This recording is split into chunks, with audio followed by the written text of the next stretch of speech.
Hello mga abyan, maayong adlaw. Kamusta ang adlaw nyo sa sining nga pig-ululan? Subong nga adlaw is ipakita ko sa inyo kung paano ako mag-brine or ma-marinate sang amon nga pork inasal or iyaw-ihaw. In this method, magamit kita sa water, 1 cup of water, mga langga sa pag-brine. Ketchup, since hindi available, atchwiti, mas marami tani kung may atchwiti kita langga. So, hindi available.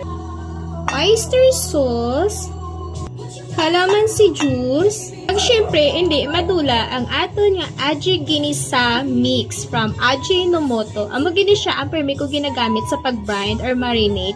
Kay para less ingredients na ko sa mga salt and pepper. Kaya ang ini siya guys is kumpleto na siya. Small amount lang ang ako niya ginbuta nga aji ginisa and mix it with garlic, minced garlic. This mga kusina is na butang ko na ang tanan yung mga ingredients para sa pag-brine, i-mix na lang natin. Tama na siya guys ang mga ingredients. Kailangan na natin na i-mix para matunaw ang aton nga seasonings na aji ginisa.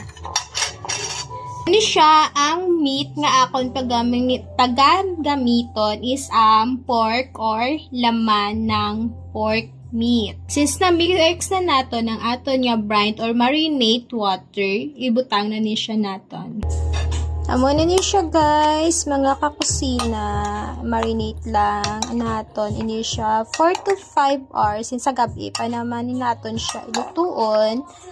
Butala natin siya sa ref para ma-absorb and maayo gid ang iya nga pag-absorb ang iya nga pagtimpla.